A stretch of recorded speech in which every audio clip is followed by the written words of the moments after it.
আপনারা চাচ্ছেন নিজের অবস্থান শক্ত করতে বা অন্যরকম একটি বিরোধী দল হতে, কিন্তু তার মানে তো এও না যে সরকারের জয়গান সবসময় গাইবো আমরা, এরকম না, কি? অসম্ভব। আমরা একটি বিরতির পর আপনার কাছে এই বিষয়ে সরকারের ফিরে জয়গান আসবো। ওইভাবে গাই না। দর্শক, আবার একটা বিরতিতে যাচ্ছি, কিছুক্ষণের মধ্যে ফিরছি।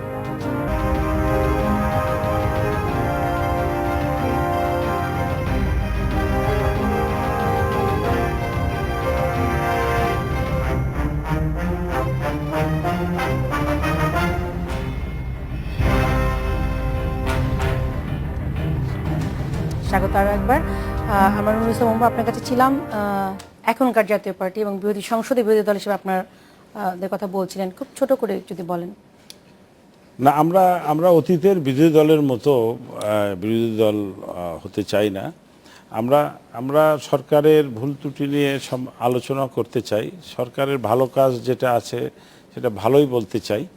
সংসদে থাকতে চাই, সংসদের থেকে জনগণের কাছ থেকে ভোট নিয়ে এসছি, আমরা সংসদের থেকে জনগণের পক্ষে আমরা কথা বলতে চাই।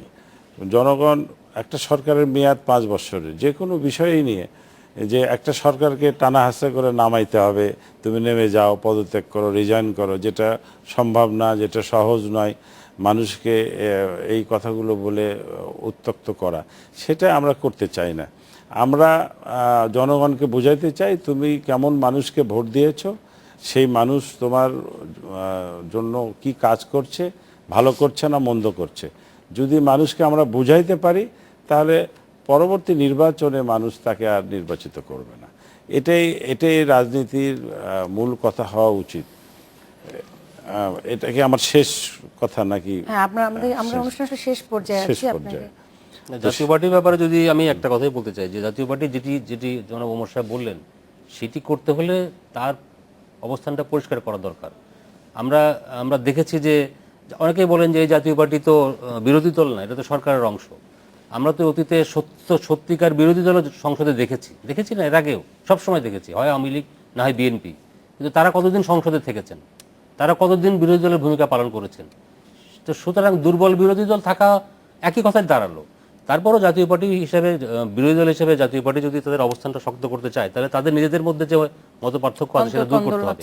বিরোধী দলের নেত্রী তিনি সরকারকে সমর্থন দিয়ে যাচ্ছেন এই পরিস্থিতিতে, আবার দলের চেয়ারম্যান জনাব এরশাদ তিনি আবার বাইরে বক্তৃতা করে বলছেন যে সরকার ব্যর্থ হয়েছে। তো এই যে দুইজনের মধ্যে টানাপোড়েন, সেটি যতদিন না পর্যন্ত দূর করতে পারবে জাতীয় পার্টি, ততদিন জাতীয় পার্টি কোনোভাবেই তাদের অবস্থানটা শক্ত অবস্থান নিতে পারবে বলে আমার মনে হয় না। রেজান, আপনার কাছে যাই, দুই নেত্রীর কাছে সংলাপে আহ্বান জানিয়েছেন বিশিষ্টজনেরা। আজকে একটি গোল টেবিলে তারা বলেছেন যে দেশের যে বর্তমান পরিস্থিতি উদ্বেগ জানিয়ে বলেছেন, জাতীয় সংলাপের কথা বলেছেন। সব রাজনৈতিক দল এবং সুশীল সমাজ ছিলেন এই, বেশ কয়েকটি রাজনৈতিক দলের অংশগ্রহণ ছিল এই গোল টেবিলে।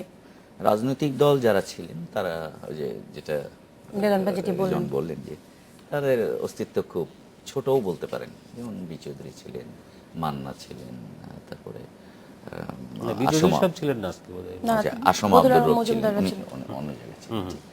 আর যারা ছিলেন তারা কিন্তু আমরা যাদেরকে সুশীল সমাজ বলি, তাদের একটা বড় ধরনের প্রতিনিধিত্ব কিন্তু এখানে ছিল।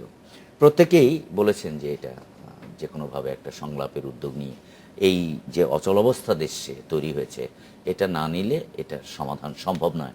সুতরাং আপনারা দুই প্রধান বিরোধী দলের উদ্দেশ্যে তাদের বক্তব্য হলো যে আপনারা একটা সংলাপের উদ্যোগ নিয়ে এই অবস্থা থেকে দেশবাসীকে মুক্ত করেন এবং দেশের স্বাভাবিক পরিস্থিতি যাতে তৈরি হয় সে অবস্থায় আপনারা করেন।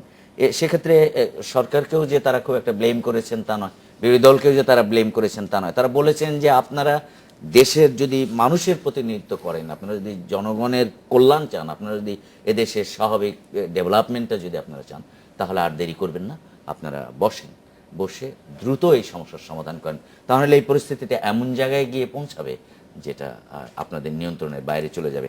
একই কথা কিন্তু জাতিসংঘ বলেছে, যে কথা বলা হয়নি সেরকম একটি পরিস্থিতির উদ্ভব এখানে ঘটতে পারে, সেটা আনএক্সপেক্টেড। আমরা কেউই এদেশের মানুষ সে অবস্থায় চাই। আমাদেরকে শেষ করতে হবে, আসলে অনুষ্ঠান শেষ করতে হবে। তিনজনকে অনেক ধন্যবাদ আমার সাথে থাকার জন্য। দর্শক, শেষ করছি আজকে আমাদের বাংলাদেশ এখন। তবে আগামীকাল আমাদের যে বঙ্গবন্ধু গোল্ড কাপের ফাইনালে বাংলাদেশ টিম লড়বে, সেই টিমের জন্য আমাদের শুভকামনা রইল। ধন্যবাদ সবাইকে।